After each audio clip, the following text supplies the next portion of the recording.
Assalamualaikum warahmatullahi wabarakatuh. Dengan saya Darso Arif Muhammad di Thoibah TV. Hari Selasa tanggal 5 Juli 2022, saya sholat Zuhur berjamaah di masjid terkenal juga, salah satu masjid terkenal di kota Depok, dan bertemu dengan salah satu pengurusnya, yakni Pak Wisman. Pak Wisman ini adalah satu dari 7.426 orang yang mengikuti program Umroh Merdeka Paitren yang dimiliki oleh Jam'an Nur Khatib Mansur, Yusuf Mansur. Mereka yang mengikuti program Umroh Merdeka ini, diantaranya adalah mereka yang bergabung dengan Paitren, yang merupakan anggota Titanium, di mana mereka membeli paket itu sebesar 10 juta, kemudian 3.500.000 dari jumlah itu diuntukkan bagi booking seat program umroh mereka. Selain yang mengikuti program Titanium, yang mengikuti program biasa saja, yaitu Rp350.000, juga ikut membeli booking seat umroh merdeka ini, sama-sama menyetorkan uang sebesar Rp3.500.000, sehingga jumlah yang mengikuti program ini sebanyak 7.426 orang. Jika dikalikan Rp3.500.000, maka jumlahnya hampir atau mendekati angka 26 miliar rupiah. Kemana uang sebesar itu digunakan oleh Paitren dan Jam'an Nur Khatib Mansur? Wallahu a'lam. Nah, hari ini Pak Wisman akan bercerita kepada kita dalam video berikut ini soal mengapa dia mengikuti program Umroh Merdeka itu dan apa saja harapan-harapannya. Saudara-saudara, dalam kita menelusuri di file-file atau dokumentasi-dokumentasi, di situ menyebutkan bahwa program umroh merdekanya Jam'an ini atau Paitren ini ada kerjasamanya dengan ASKI, Asuransi Syariah Keluarga Indonesia, yang berkantor di Bogor. Saya beberapa bulan yang lalu itu bertandang ke kantor ASKI dan mewawancarai salah satu pengurus di ASKI. Hasil wawancara saya itu sudah saya tayang di Thoibah Channel. Sayang hari ini Thoibah Channel itu di take down oleh Google, sehingga tidak lagi bisa kita melihat hasil wawancara tersebut. Yang pasti antara Paitren dalam hal ini program Umroh Merdeka itu ada kerjasamanya dengan ASKI. Nah, saudara-saudara, dalam ASKI itu duduk beberapa orang ternama, beberapa orang yang selama ini kita kenal dengan para pakar-pakar ekonomi syariah. Salah satu diantaranya adalah Kiai Haji CHN inisialnya. Bapak CHN ini ketika ramai-ramai para korban, para orang-orang yang mengaku sebagai korban investasinya Jam'an menggeruduk atau mendatangi MUI untuk mengadu masalah mereka, Bapak CHN ini sempat bersuara, sempat menyampaikan kalimat-kalimat yang agak tidak mengenakan bagi para korban yang hari itu datangi Majelis Ulama Indonesia. Sayang lagi-lagi videonya sudah di take down oleh Google. Saudara-saudara, janji MUI untuk kembali memanggil saya, utamanya Pak Heri Muhammad dari Yayasan 5 Pilar dan Ustadz Tabrani, sampai hari ini setelah kurang lebih 5 bulan setelah pertemuan itu tidak pernah terlaksana sampai hari ini. Insya Allah dalam satu waktu ke depan, dalam waktu yang tidak terlalu lama lagi, kami dan para korban investasinya Jam'an akan mendatangi lagi MUI, mungkin dengan, kalau kemarin kita berdialog di ruangan tertutup bagi wartawan, mungkin kali ini kita akan membuat nuansanya yang lebih terbuka dan biar diliput oleh media secara luas. Saudara-saudara, mari kita saksikan saja pernyataan dan pengakuan dari Pak Wisman soal umroh merdeka yang telah diikutinya itu. Uang itu sangat bermanfaat bagi Pak Wisman yang hari ini ekonominya sedang tidak bagus. Setidaknya itu menurut pengakuannya. Nah, dari 7.426 orang ini, saudara-saudara, yang mereka yang telah menyetorkan uang sebesar 3.500.000 rupiah itu dengan harapan mendapat booking seat dari program umrohnya Pak Jam'an. Kalau Anda masih terus diam, ya tentu saja uang itu akan hilang dan Jam'an tidak bisa mempertanggungjawabkan uang sebanyak kurang lebih 26 miliar itu.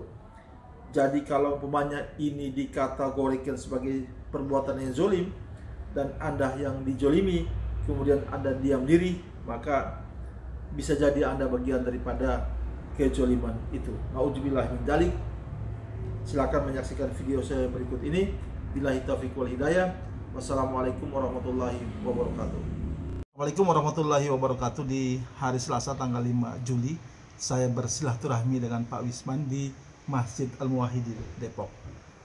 Kita sejumlah pertanyaan sudah saya sampaikan kepada Pak Wisman dan Pak Wisman akan menjawab pertanyaan-pertanyaan satu persatu.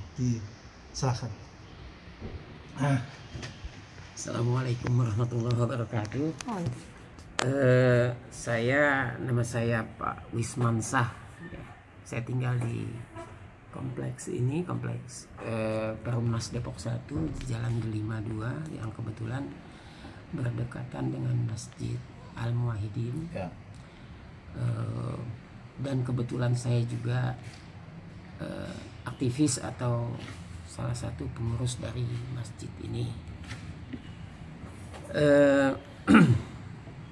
Seperti yang tadi telah disampaikan, ada beberapa pertanyaan yang diajukan kepada saya melalui WA. Akan saya jawab satu persatu. Yang pertama, aktivitas saya sekarang ini, aktivitas ekonomi saya sekarang ini usia sudah hampir 60 tahun, ya 58 tahun. Jadi kegiatan saya memang tidak jauh-jauh dari rumah. Kemudian kegiatan sosial saya, kebetulan saya pun seorang ketua RT di lingkungan, ya. Juga membantu kegiatan-kegiatan sosial di di sekitar wilayah saya, daerah saya ini, yaitu Jalan Delima, RT 5 RW 1 Depok Jaya, Pancoran Mas Depok. Kegiatan-kegiatan lain tentunya saya di masjid juga ada beberapa kegiatan keagamaan yang saya ikuti untuk mengisi waktu saya di usia saya yang sebetulnya sudah tidak lagi muda, gitu loh ya. Ya. Itulah pertanyaan yang pertama yang bisa saya jawab. Yang kedua, sebelum saya bergabung dengan Paitren, apa aktivitas ekonominya? Oh ya. Semenjak saya lulus sekolah SMA waktu itu ya, saya bekerja di salah satu perusahaan tenaga kerja di daerah Tebet. Cukup panjang perjalanan karir pekerjaan saya. Setelah saya dimulai bekerja di perusahaan tenaga kerja, saya mulai juga mandiri banyaklah pengalaman sehingga saya pun alhamdulillah akhirnya juga bisa mempunyai perusahaan. Itu di tahun berapa saya lupa ya. Tapi memang seperti kita ketahui ya, perusahaan PJTK itu birokrasinya pada waktu itu yang saya rasakan terlalu Berbelit ya. berbelit. Akhirnya saya putuskan untuk saya tinggalkan mungkin sekitar tahun 2000-an ya. Tahun 2000-an itu saya beralih dari mengekspor tenaga kerja ke luar negeri, saya mengelola tenaga kerja yang domestik. Saya mengelola outsourcing untuk caddy golf di beberapa lapangan golf di Jakarta ini, dan kemudian juga saya tinggalkan ya, karena mungkin memang begitulah perjalanan hidup saya tinggalkan semuanya. Akhirnya saya, karena anak-anak juga sudah besar, saya memutuskan untuk bekerja atau melakukan kegiatan ekonomi di rumah saja, supaya tidak terlalu saya bisa menghabiskan masa tua saya. Itulah yang saya bisa sampaikan. Kemudian mengenai kenal PayTrend di mana dan dengan siapa ya, mungkin dimulai dari tahun 2015 ya kalau nggak salah, itu saya diperkenalkan PayTrend itu oleh salah seorang downline apa namanya kalau di bawah itu downline ya, downline-nya Pak Poniman. Beliau mengajak istri saya di awalnya, kemudian mengajak saya untuk bergabung di PayTrend. Nah, karena memang saya masih banyak waktu saya untuk berkegiatan, saya ikutlah. Kemudian pada waktu itu saya hanya ikut saja, ikut daftar. Waktu itu 350 kalau nggak salah, 350.000 saya bayar itu untuk menjadi anggota PayTrend. Kemudian saya ikut mulai berkegiatan seperti layaknya pengguna PayTrend yang lain gitu. Saya mulai mengajak dari orang-orang terdekat saya, mulai dari keluarga saya, adik-adik, kakak-kakak saya, adik kakak ya gitu. Kemudian teman-teman saya terdekat, dan mulai ternyata di situ saya bisa sebetulnya untuk kegiatan ekonomi nggak terlalu besar ya, tapi saya mengambil manfaatnya. Saya bisa berinteraksi sama orang, karena dengan saya memperkenalkan PayTrend, tentunya saya harus pandai berkomunikasi. Nah, itu yang mungkin yang bisa manfaat yang saya dapat. Lama kelamaan memang karena saya mulai komunikasinya mulai lancar dengan dengan calon anggota PayTrend yang saya rekrut, tentunya saya ingin meningkatkan kapasitas saya sebagai anggota PayTrend. Maka waktu itu saya diperkenalkan untuk menjadi anggota Titanium dengan 10 juta, dengan membayar 10 juta. Saya bicara dengan istri saya, beliau setuju. Akhirnya saya melalui Pak Poniman, saya diperkenalkan oleh Pak Poniman, saya menjadi anggota PayTrend Titanium. Sebetulnya bukan hanya itu yang bukan hanya menjadi anggota Titanium yang saya menarik saya, karena di situ ada program umroh. Saya memang menjadi impian saya untuk saya bisa umroh, karena selama saya bekerja itu saya belum punya kesempatan untuk pergi berumroh, apalagi berhaji. Perlu uang banyak kan? Iya, pada waktu itu saya sudah bekerja dan menurut saya punya kemampuan untuk itu. Tapi mungkin karena Allah belum mengundang saya atau seperti apa, saya tidak pernah punya kesempatan untuk bisa pergi ke Tanah Suci. Makanya dengan tawaran PayTrend, dengan adanya program Umroh Merdeka yang sebetulnya saya juga tidak mengetahui teknisnya seperti apa ya, itu juga yang membuat saya tertarik. Akhirnya saya masuk jadi anggota Paitren dengan Titanium itu dengan bayar 10 juta. Iya. Setelah saya menjadi anggota Paitren Titanium itu, saya tentunya harus lebih aktif lagi untuk merekrut, memperkenalkan Paitren kepada masyarakat. Iya. Tidak hanya anggota keluarga terdekat, tapi mulai berekspansi lah keluar. Iya. Di awal-awal saya mungkin kurang lebih sebulan setelah itu saya mulai mendapatkan kesulitan untuk membuka aplikasinya. Iya. Gitu. Iya. Saya belajar terus karena saya juga Diajarin. dipandu lah ya, Ya. dipandu. Tapi tiap kali ini rupanya bukan saya aja yang kesulitan untuk membuka aplikasi. Teman-teman yang lain juga mengalami hal yang sama. Ya.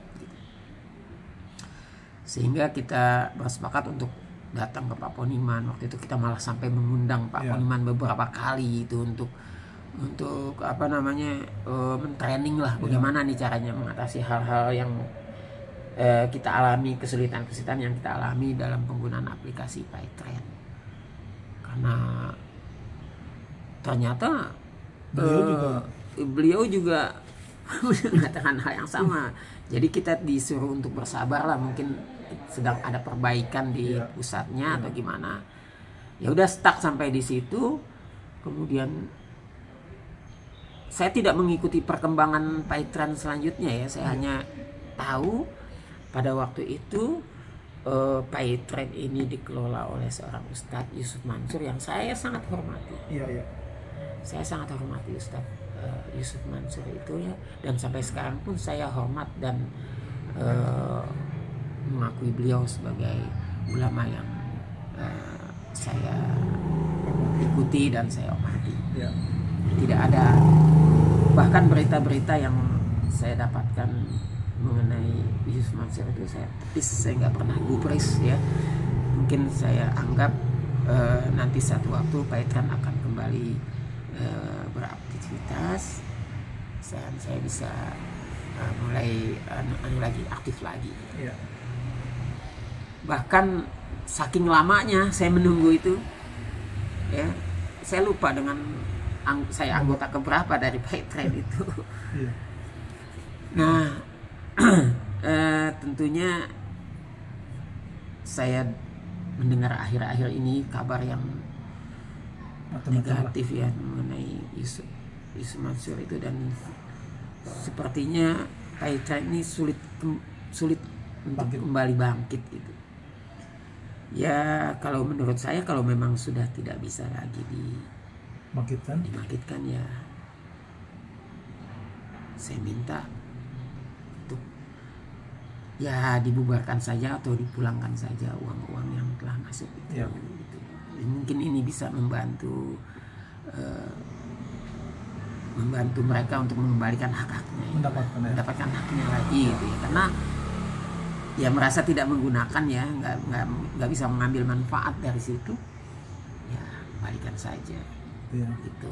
Atau kalau bisa diteruskan, saya sih sebetulnya tetap berharap ingin sekali pergi umroh gitu ya. Iya, jadi ya saya kurang tahu juga. Mudah-mudahan, saya berharap sih seperti itu ya. Tapi ngomong sudah umroh kan Bapak kan? Ya alhamdulillah saya sudah umroh sampai saya bisa umroh mandiri sendiri gitu ya. Alhamdulillah sih sekarang. Iya. Bahkan istri saya kemarin ini baru aja praktek juga. Iya. Ya mudah-mudahan ya setidak-tidaknya itu kan hak kami gitu ya. Saya mendapatkan uang itu juga tidak mudah ya, karena saya memang udah nggak seperti dulu lagi ya. Sulit, kalau uang segitu itu sangat berharga buat saya ya, tentunya. Ya, kalau bisa saya sih mengajukannya bukan ke Ustadz Yusuf Mansur ya. Saya hormat sama beliau. Mungkin ke manajemen Paitren ya. Nanti kan untuk alangkah baiknya dikembalikan saja uang-uang jamaah atau uang inilah uang anggota Paipren, termasuk uang saya. Begitu. Yang mana apa yang dikembalikan, yang 10 jutanya atau umrohnya saja yang dikembalikan? Ya, kalau bisa sih semuanya. Kalau bisa, kalau enggak yang mana aja deh pokoknya. Bisa dikembalikan uang 10 juta juga. Saya berharap sudah. Saya memaklumi lah. Kejadiannya kan tidak kami duga gitu ya. Dan saya juga nggak terlalu mengikutin sih sebetulnya. Saya berharap itu yang saya harapkan. Apalagi ya pertanyaan? Mungkin penjelasan Bapak udah mungkin pertanyaan ke-13 gitu. 13 ya, apa itu ya? Tentang bagaimana tentang umroh merdeka itu ya. Iya, tentang umroh merdeka secara teknis saya tidak mengerti caranya ya, seperti apa. Cuma kalau itu bisa diwujudkan, ya alangkah baiknya. Waduh, saya senang sekali. Kalau harus nambah uangnya. Ya itu mungkin pesan Bapak ke Yusuf Mansur juga ya. Iya, seperti itu. Yang 15 pertanyaan terakhir. Itulah yang terakhir untuk masyarakat kita ya, pengalaman dari pengalaman untuk Bapak Pak Yusuf Mansur kali ya, untuk Ustadz Yusuf Mansur sekarang. Ya, saya doakan beliau sehat-sehat saja dan bisa kembalikan uang. Ya manajemennya ya. Ustadz Yusuf Mansur, saya tetap hormat kepada beliau. Saya berharap umat untuk bisa lebih berhati-hati agar hal ini tidak terjadi di kemudian hari. Terima kasih Pak Wisman waktunya. Sama-sama Pak. Dari Masjid Al-Muwahhidin saya telah diterima dengan baik oleh Pak Wisman. Setelah sholat zuhur ini ya kita lanjutkan dengan bincang-bincang yang lain ya Pak ya. Baik. Dekat sini juga banyak tempat-tempat ngopi ya Pak ya. Insyaallah. Terima kasih banyak Pak Wisman waktunya. Sama-sama. Terima saya sudah sholat zuhur berjamaah dengan Pak Wisman di sini. Billahi taufiq wal hidayah. Wassalamualaikum warahmatullahi wabarakatuh.